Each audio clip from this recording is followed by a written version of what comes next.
Tomémonos un tiempo para estudiar la palabra de Dios con el sermón titulado Jesús en su primera venida y Ansanjón en su segunda venida. Dios vino a esta tierra en la carne para enseñar a la humanidad el camino al reino de los cielos, el camino para recibir el perdón de los pecados y el camino a la salvación. Si retrocedemos 2000 años hasta su primera venida, había muchos grupos religiosos establecidos en aquella época que afirmaban creer en Dios. Había un grupo religioso popular que veneraba mucho la ley de Moisés y a Jehová Dios, conocido como judaísmo. En dicha situación, Dios vino a esta tierra en la carne. Como podemos ver en Juan capítulo 1, versículo 14, está escrito: «Y aquel verbo fue hecho carne, y habitó entre nosotros». Dios, que es el verbo, vino a esta tierra en la carne, vino como un hombre a través del cuerpo de María. Él tenía la misma forma humana que nosotros, ya que vino a esta tierra con la misma apariencia que nosotros, con ojos, nariz, boca y oídos. Muchos no pudieron verlo como el Mesías, como el Cristo o Dios en la carne. Como resultado, a veces trataron a Jesús sin respeto, a veces trataron de apedrearlo y no entendieron correctamente la gracia de su venida a esta tierra para darnos la salvación. Podemos encontrar a través de muchos registros la situación histórica de aquella época, cuando rechazaron a Jesús, el Mesías, y no creyeron en Él. Sin embargo, entre ellos se encontraban los primeros santos de la iglesia primitiva que recibieron correctamente a Jesús como el Mesías y el Salvador. A ellos, Dios prometió concederles la corona de la vida que nunca desaparecería en el reino de los cielos. Es lo mismo en esta época. Hay una razón por la que Dios vino en la carne, tanto en su primera como en su segunda venida. Debemos entender claramente esta razón para recibir correctamente al Mesías que vino a esta tierra en la carne, ¿no es así? De lo contrario, la historia se repetirá en esta época de su segunda venida, igual que en la época de su primera venida hace 2000 años. Ya que evaluaron y juzgaron a Dios basados en el conocimiento de la clase privilegiada, el primer pensamiento que tuvieron fue: ¿cómo puede Dios hacerse hombre? Por eso tomaron piedras para apedrearlo y lo calificaron como la secta de los nazarenos. Pensemos en esto por un momento. ¿Podrán ser salvos aquellos que crucificaron a Jesús? De ninguna manera. ¿Por qué no podrán ser salvos? Hay una sola razón. No reconocieron correctamente a Dios. Trataron con malicia a Dios, quien trataba de mostrarles misericordia. Dios vino a esta tierra para dar a los pecadores que ya habían pecado en el cielo y habían sido arrojados a este mundo una oportunidad de recibir el perdón de sus pecados. Sin embargo, ellos no lo aceptaron y lo rechazaron de nuevo en esta tierra, por lo que la oportunidad les fue quitada. Lo mismo sucede en esta última época del Espíritu Santo. Dios vino a esta tierra en la carne para restaurar las verdades de la iglesia primitiva, el día de reposo del nuevo pacto, la Pascua del nuevo pacto, las 7 fiestas de 3 tiempos y todas las reglas del nuevo pacto, tal como las estableció hace 2000 años. Sin embargo, la gente no lo reconoce. Ya que la gente no lo reconoce, ¿cómo lo tratan? Igual que hace 2000 años, lo tratan de una forma terrible. Dicen cosas como: esto es herejía. ¿Cómo puede un simple hombre ser Dios? Los que dicen tales cosas, ¿pueden recibir el reino de los cielos? Piensen en las palabras de Hebreos capítulo 9, versículo 27. Está escrito, y de la manera que está establecido para los hombres que mueran una sola vez. ¿Y qué sucederá después de esto? Está escrito, y después de esto el juicio. Dice que después de la muerte de una persona no termina todo, sino que habrá un juicio de Dios para determinar si la persona irá al cielo o al infierno. Los hombres nunca pueden evitar esta situación. Todos desean que Dios pronuncie el veredicto. Usted puede entrar en el cielo, en el tribunal del juicio. ¿Pero qué dice la Biblia? Está escrito que Él juzgará a todos según sus obras. Si los que crucificaron a Jesús hace 2000 años entraron en el castigo eterno del infierno, entonces todos los que no reciban a Cristo, que vino a esta tierra por segunda vez en esta época, y en lugar de ello lo obstaculicen e insulten, también tendrán que ir al castigo eterno. Por eso ustedes y yo enseñamos y predicamos a Cristo Ansanjón, quien vino con el nombre de Jesús en su primera venida y volvió a esta tierra por segunda vez con el nombre nuevo de Jesús, ¿verdad? Veamos la enseñanza de Juan capítulo 1, versículo 1. Juan capítulo 1, versículo 1. En el principio era el Verbo, y el Verbo era con Dios, y el Verbo era Dios. El Verbo es Dios que creó el universo entero y todo lo que hay en él. ¿No es así? Está profetizado que Dios vendrá a esta tierra con la misma forma humana que nosotros. Capítulo 1, versículo 14. Y aquel Verbo, el Verbo era Dios. Esto está escrito en el capítulo 1, versículo 1, ¿cierto? ¿En qué se convirtió el Verbo que era Dios? Y aquel Verbo fue hecho carne, y habitó entre nosotros, y vimos su gloria, gloria como del unigénito del Padre, lleno de gracia y de verdad. ¿Quién es el unigénito? Es Jesús, ¿verdad? Por lo tanto, podemos decir que Jehová Dios se hizo carne y vino a esta tierra con el nombre de Jesús para enseñar y predicar el camino de la salvación a la humanidad. ¿No es verdad?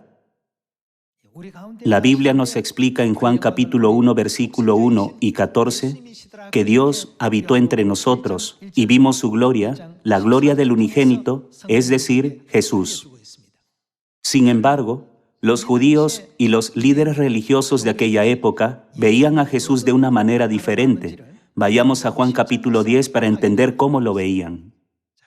Leamos Juan capítulo 10, versículo 30, para ver cómo trataron a Dios, que vino a esta tierra en la carne, a fin de darles la oportunidad del perdón de los pecados y enseñarles el camino a la salvación.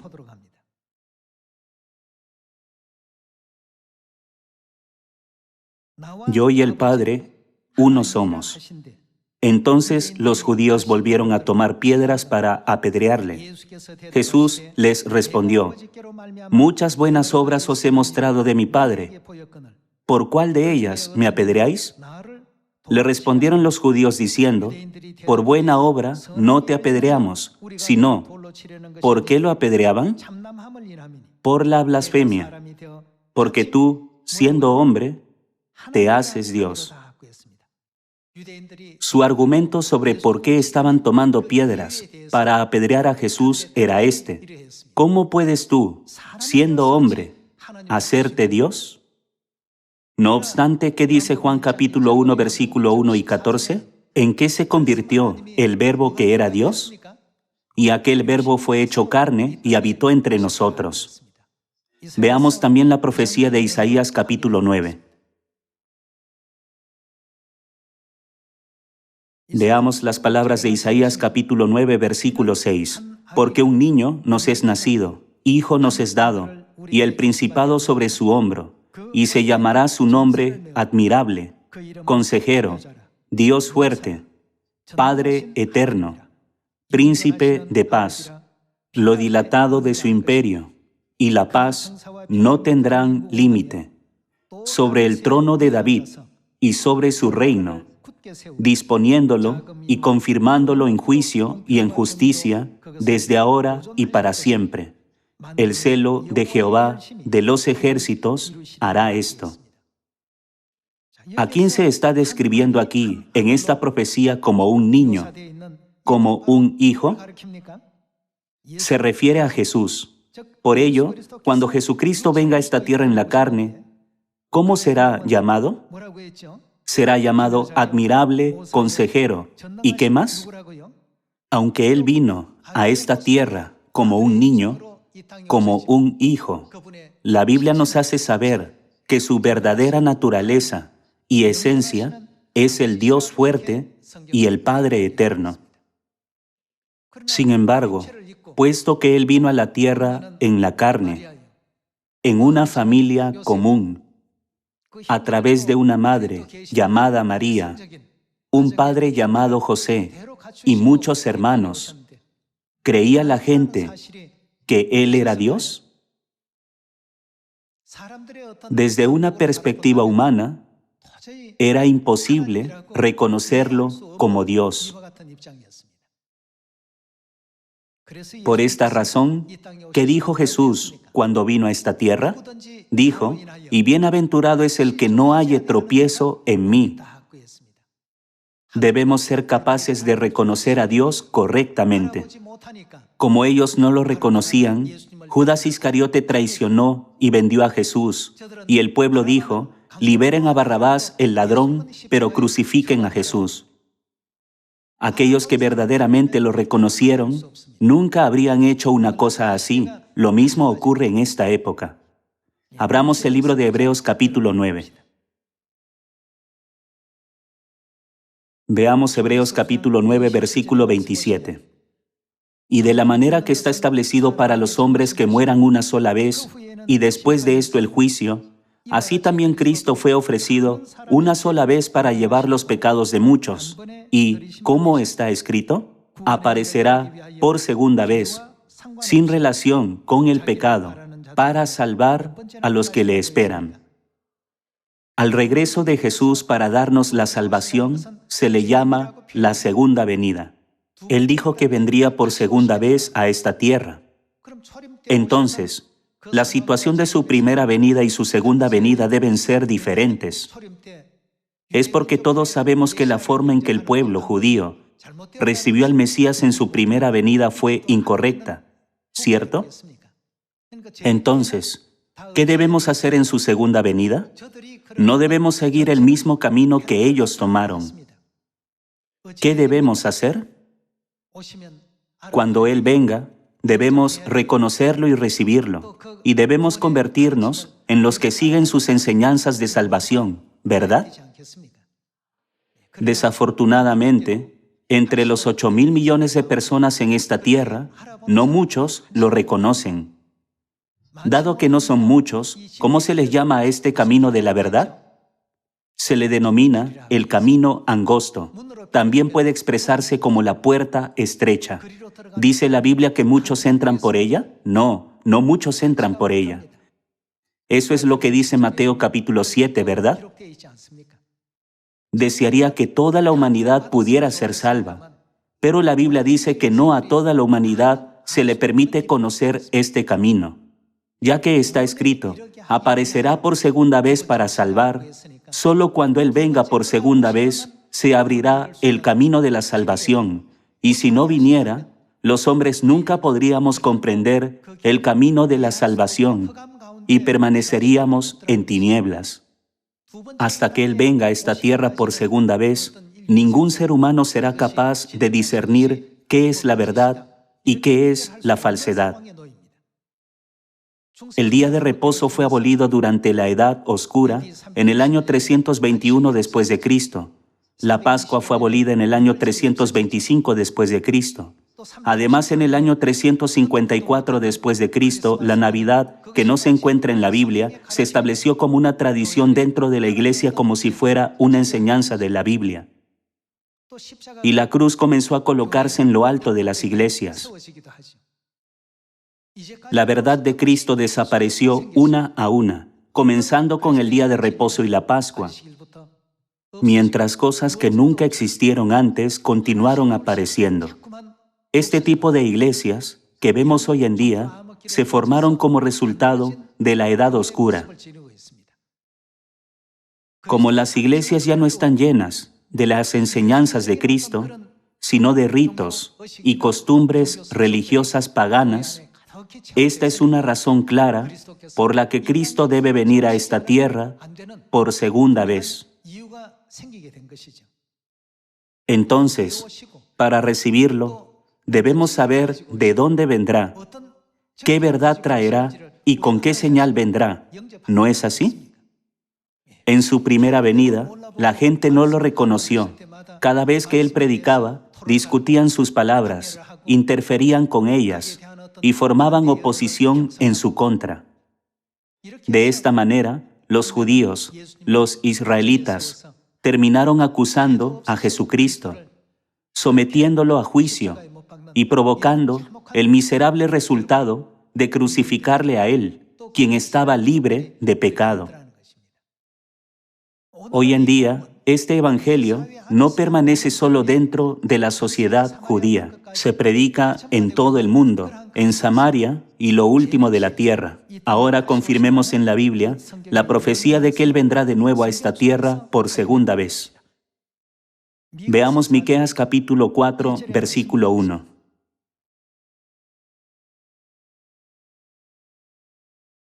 Acontecerá en los postreros tiempos que el monte de la casa de Jehová será establecido por cabecera de montes, y más alto que los collados, y correrán a él los pueblos. Cuando dice, en los postreros tiempos, se refiere a la generación en el fin de la época del Evangelio.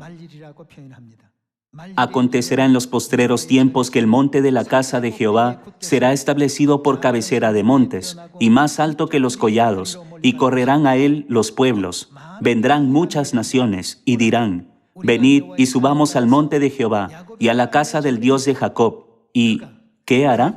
Nos enseñará en sus caminos. En los postreros tiempos, cuando Él venga por segunda vez, ¿qué hará? Nos enseñará en sus caminos. Y nos enseñará en sus caminos, y andaremos por sus veredas, porque ¿de dónde saldrá la ley? De Sión saldrá la ley, y de Jerusalén la palabra de Jehová. Esto es lo que la Biblia nos enseña. Entonces, en los últimos días, ¿a dónde debemos ir para encontrar a Cristo que ha venido a esta tierra por segunda vez? Debemos ir a Sión, donde Él enseña la ley y el camino de la vida. ¿Quién está en Sión? Vayamos al libro de Salmos capítulo 132. Salmos capítulo 132, versículo 13. Porque Jehová, ¿qué ha elegido? Ha elegido a Sión, la quiso por habitación para sí. Este es para siempre el lugar de mi reposo. Aquí habitaré porque la he querido. Bendeciré abundantemente su provisión. A sus pobres saciaré de pan. Asimismo vestiré de salvación a sus sacerdotes, y sus santos darán voces de júbilo. ¿Qué dijo Dios que haría cuando viniera a Sión? Dijo que vestiría de salvación a sus sacerdotes. ¿Qué eligió que fuera Sión? La Biblia nos enseña que Dios eligió a Sión para ser su morada, es decir, la casa de Dios. Entonces, ¿a qué tipo de lugar se refiere espiritualmente Sión? Veamos el libro de Isaías capítulo 33, versículo 20. En Isaías capítulo 33, versículo 20 está escrito, mira a Sión, ciudad de nuestras fiestas solemnes. Entonces, Sión debe ser el lugar donde se celebran las fiestas solemnes de Dios. Sión es el lugar donde se guardan las fiestas de Dios y el lugar donde están las fiestas solemnes de Dios. Algunos pueden preguntarse, ¿las fiestas solemnes de Dios? ¿Cuáles son las fiestas de Dios? Averigüemos cuáles son las fiestas solemnes de Dios. Vayamos a Levítico capítulo 23, versículo 2. Habló Jehová a Moisés diciendo, habla a los hijos de Israel y diles, las fiestas solemnes de Jehová, las cuales proclamaréis como santas convocaciones serán estas. Versículo 3. 6 días se trabajará, mas ¿qué es el séptimo día? El séptimo día será de reposo, santa convocación. Hay fiestas semanales que se celebran cada semana y fiestas anuales que se celebran una vez al año. Entre las fiestas semanales hay una fiesta llamada Día de Reposo. Veamos de nuevo el versículo 3. 6 días se trabajará, mas el séptimo día será de reposo, santa convocación. Ningún trabajo haréis. Día de reposo es de Jehová, en donde quiera que habitéis. Versículo 4. Estas son las fiestas solemnes de Jehová, las convocaciones santas a las cuales convocaréis en sus tiempos, en el mes primero a los 14 del mes, entre las 2 tardes Pascuas de Jehová, y a los 15 días de este mes es la fiesta solemne de los panes sin levadura a Jehová. Las fiestas solemnes anuales son la Pascua, los panes sin levadura, las primicias, la fiesta de las semanas, las trompetas, el día de expiación y los tabernáculos. Hoy en día, hay innumerables iglesias a nuestro alrededor, como la arena a la orilla del mar, pero ¿qué guardan la mayoría de ellas? Guardan el culto dominical, no guardan el día de reposo. No guardar el día de reposo significa no guardar las fiestas solemnes de Dios. Un lugar que no guarda las fiestas solemnes de Dios no puede ser considerado Sión. Entonces, ¿habitará Dios en un lugar que no es Sión? Dios nunca habitará en un lugar que no es Sión en los últimos días. Dios dijo que haría de Sión su lugar de reposo por los siglos de los siglos. Hermanos, entonces, viendo solo el día de reposo, podemos distinguir entre una iglesia donde Dios habita y una iglesia donde Dios no habita, ¿verdad? Sí, podemos notar la diferencia. Las leyes de la verdad fueron destruidas y abolidas. Sin embargo, Dios vino a esta tierra por segunda vez, restauró todas las reglas de la verdad y nos enseñó todo en esta época. Por eso ustedes y yo podemos entender el día de reposo, la Pascua, las 7 fiestas de 3 tiempos y toda la verdad del nuevo pacto. ¿Verdad? ¿A quién podemos encontrar en la ciudad de las fiestas solemnes? Podemos encontrar a Dios que mora en Sión. ¿Dónde podemos encontrar a Dios en los últimos días? Podemos encontrarlo en Sión. La Biblia nos dice que Él proclama la ley de vida del nuevo pacto y enseña a la humanidad allí. Entonces, ¿por qué las iglesias del mundo no tienen el día de reposo y la Pascua? ¿Por qué no pueden guardar las fiestas solemnes de Dios? El capítulo 7 de Daniel nos da la respuesta. Leamos juntos Daniel capítulo 7, versículo 25. En Daniel capítulo 7, versículo 25 está escrito: y hablará palabras contra el Altísimo. En la Biblia, el Altísimo se refiere a Dios. Solo Dios puede ser llamado el Altísimo en todo el universo. Entonces, ¿quién está en la posición de hablar contra Dios? Es el diablo. La Biblia nos enseña: y hablará palabras contra el Altísimo. ¿Y qué hará? A los santos del Altísimo quebrantará. ¿Y qué pensará cambiar? Pensará en cambiar los tiempos y la ley, y serán entregados en su mano hasta tiempo y tiempos y medio tiempo. Pero se sentará el juez, y le quitarán su dominio para que sea destruido y arruinado hasta el fin. Como se profetizó en Daniel capítulo 7, los tiempos establecidos por Dios y las leyes de la verdad comenzaron a ser cambiados y alterados alrededor del siglo IV, y este proceso se aceleró rápidamente. Por supuesto, hubo pequeñas señales de violación de la ley antes de eso.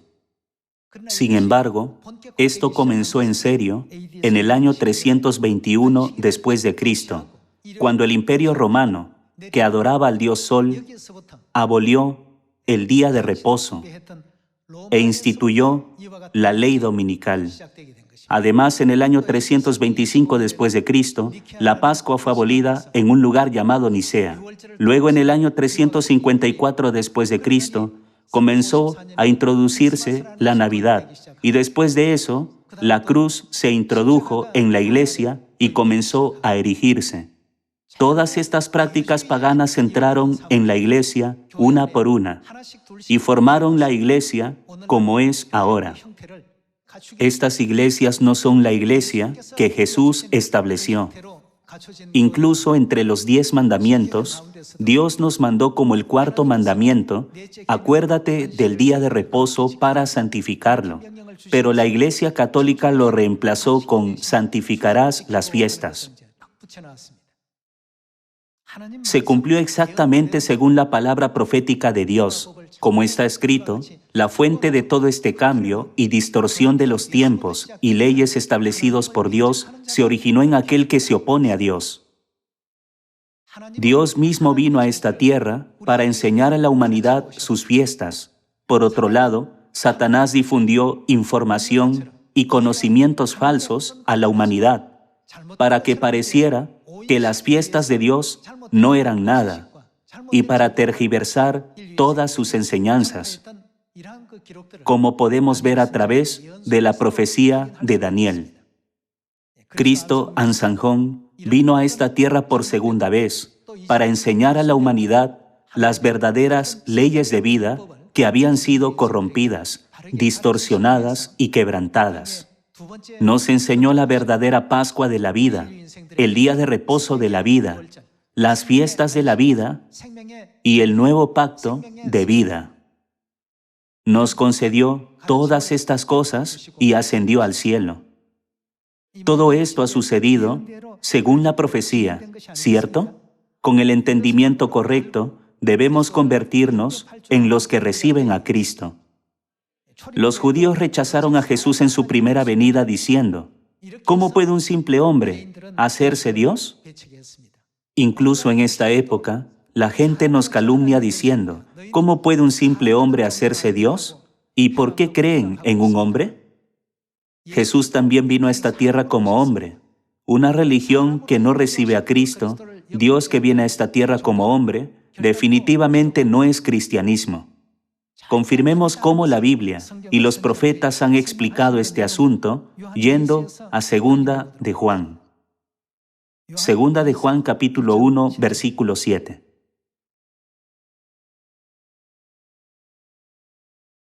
Porque muchos engañadores han salido por el mundo, que no confiesan que Jesucristo ha venido en carne. Quien esto hace es el engañador. ¿Y quién es esa persona? El anticristo. Tales personas son las que se oponen a Cristo y hablan en contra de Él. Para decirlo de forma sencilla, son enemigos de Cristo y pertenecen a Satanás el diablo. Aquellos que no reconocen a Jesucristo, que vino en la carne, son el anticristo. La Biblia declara claramente este asunto, y los apóstoles y profetas explican claramente este asunto de esta manera. Sin embargo, hoy, como lo fue hace 2000 años en la primera venida, tienen un problema con el hecho de que Dios vino a esta tierra en la carne. ¿Creen que Dios no tiene ese tipo de poder? Si nosotros, las almas que pecaron en el reino de los cielos, pudimos vestirnos de la carne, ¿acaso Dios no puede vestirse con el tabernáculo de la carne que Él creó? ¿Eso tiene sentido? Dios Todopoderoso y Omnipotente puede vestirse de carne o puede estar en espíritu. Dios tiene poder para hacer lo que desea. ¿Qué nos dice la Biblia sobre los que dicen, Dios nunca puede venir en carne? Tales personas son el engañador y el anticristo, es decir, los falsos cristos y los que se oponen a Dios. Hoy podemos ver que hay muchas similitudes entre la situación de Jesús en su primera venida y Ahnsahnghong en su segunda venida. Para recibir a Cristo en esta época, debemos morar en Sion, donde se guardan las fiestas solemnes de Dios. ¿Qué dijo Dios que haría con su ley en los últimos días en Sión? Él aparecería por segunda vez en esta tierra para enseñar su ley a toda la humanidad a fin de guiarlos por el camino de la salvación. Creyendo en las profecías de la Biblia y en los profetas, seamos aquellos que puedan creer absolutamente en la palabra de Dios y recibir a Cristo, sin importar las calumnias y obstáculos que el mundo nos arroje. Incluso hace 2000 años, insultaron mucho a Jesús llamándolo la secta de los nazarenos. Además, el apóstol Pablo, uno de los grandes apóstoles de la iglesia primitiva, fue llamado cabecilla de la secta de los nazarenos, como está escrito en Hechos capítulo 24. ¿Cuál fue la razón? Fue porque creyó en Dios que vino a esta tierra como hombre. Su incorrecta afirmación, ¿cómo puede Dios venir como hombre?, los llevó a tener una idea equivocada, y esa idea los llevó al infierno eterno. El camino de la verdad, el camino de la justicia, siempre está en la Biblia. Miremos la Biblia y sigamos las enseñanzas de la palabra de Dios correctamente hasta el final, para que ustedes y yo seamos los que podamos aferrarnos a esta fe hasta el final, al igual que los santos de la iglesia primitiva. No pierdan la corona de vida y reciban una amplia y generosa bienvenida en el eterno reino de los cielos. Muchas gracias.